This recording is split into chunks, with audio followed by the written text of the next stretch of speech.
Apakah seorang Mardhani Alisera baik sebagai individual maupun sebagai kader dari PKS masih menginginkan Pak Prabowo sebagai orang yang akan dijagokan 2024 atau sudah papa arang sekarang? Yang pertama, politik itu nggak boleh baper ya. Yang baper kalah gitu. Walaupun kalau Bung Refli trash pernyataan saya selalu menyatakan gini, sebaiknya secara etis ya, dan logis seluruh partai pendukung Pak Prabowo itu ada di barisan kami oposisi.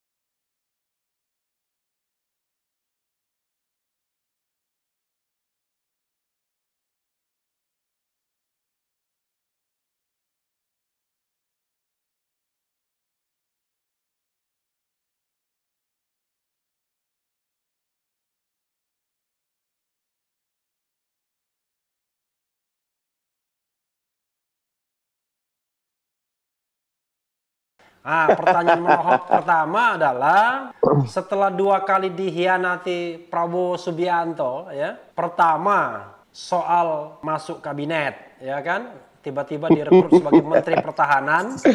Yang kedua, dijanjikan bahwa PKS akan mendapatkan wakil presiden, wakil gubernur. Apakah seorang Mardhani Alisera baik sebagai individual maupun sebagai kader dari PKS masih menginginkan Pak Prabowo sebagai orang yang akan dijagokan 2024 atau sudah patah arang sekarang? Yang pertama, politik itu nggak boleh baper ya. Okay. Yang baper kalah gitu lah. Oke. Makanya ada baperin ada, tapi bahan perbincangan hari ini. Udah keren itu.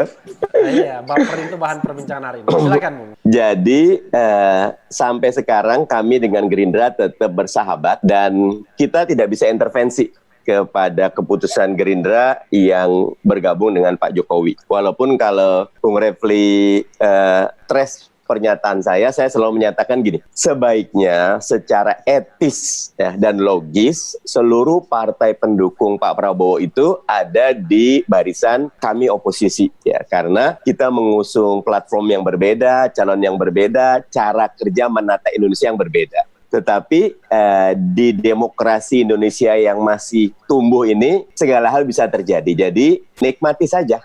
Memang ada platform yang berbeda itu, Bung, di antara partai politik. Sorry. Iya, kalau di Pak Prabowo kan kita punya proposal yang berbeda. Kalau Pak Jokowi katakan meneruskan nawacitanya. Nah, kita ingin memperkuat pertanian, kita ingin swasembada energi, kita ingin pendidikan kita melompat menjadi macan Asia yang dalam beberapa hal ini vis a vis berbeda. Contohnya gampang saja sih, waktu debat kan beda banget gitu loh, nggak nyambung gitu. Nggak nyambung itu karena nggak ada debatnya, yang ada adalah 2 orang yang bercakap-cakap itu, atau 2 orang monolog.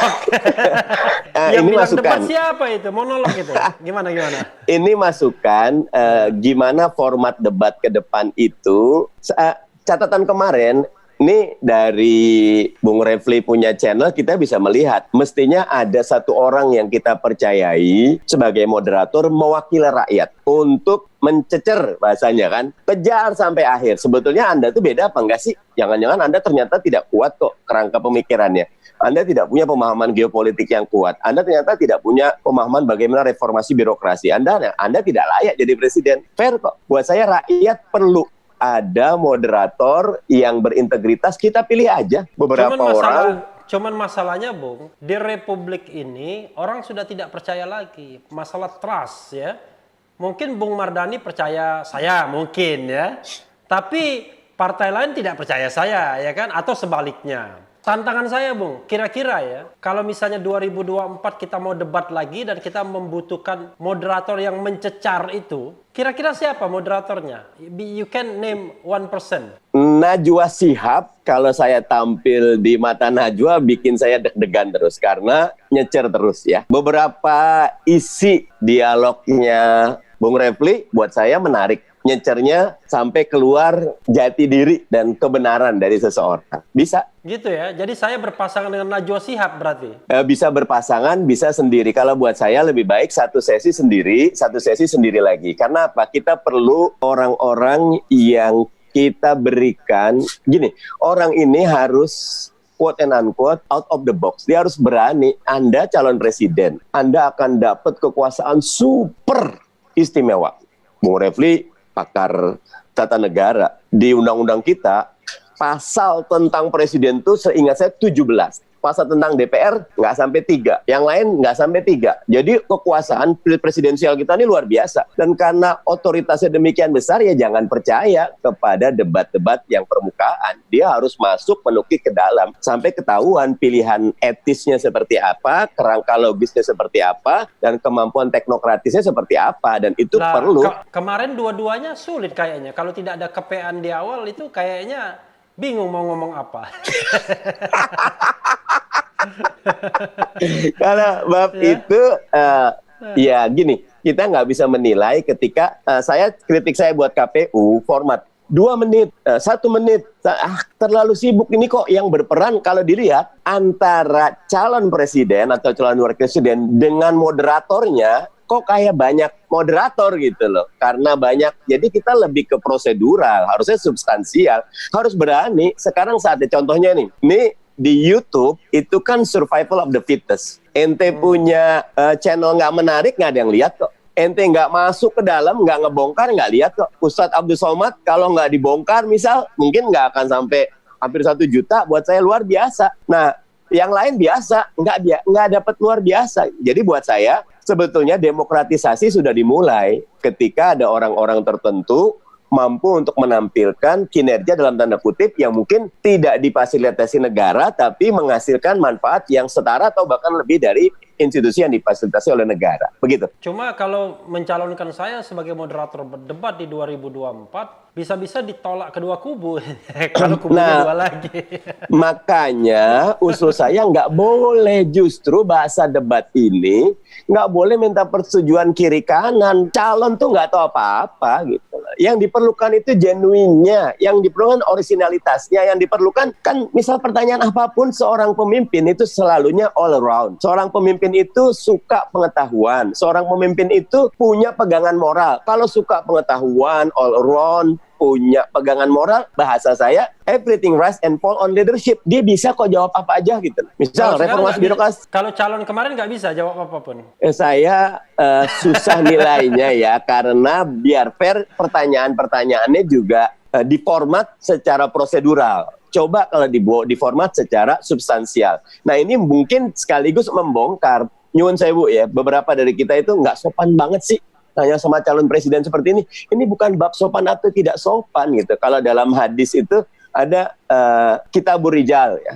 Ya untuk menilai seseorang layak enggak untuk merawikan hadis, dicek dulu dia gitu. Kalau dia pernah ayam disuruh datang padahal dia nggak ngasih makanan, oh dia tidak bisa. Artinya itu baru merawikan hadis. Ini memegang amanah anggaran 2.000 triliun, 4 juta PNS, 207. Wah buat saya ini luar biasa. Do the best, you got the best. Gitu.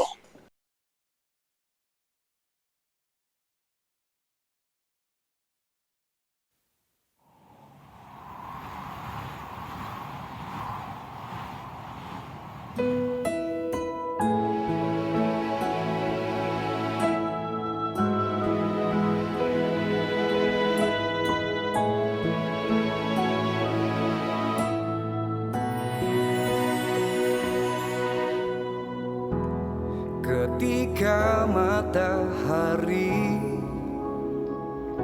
hanya di atas kepala, panas melelehkan padang yang luas, tak ada naungan, tapi engkau pemimpin adil. Tuhan memberi kabar gembira. Setiap manusia adalah khalifah di muka bumi ini, tapi engkau khalifah dari khalifah. Kau dinaungi, kau diselamatkan, oh, dari hari pembalasan.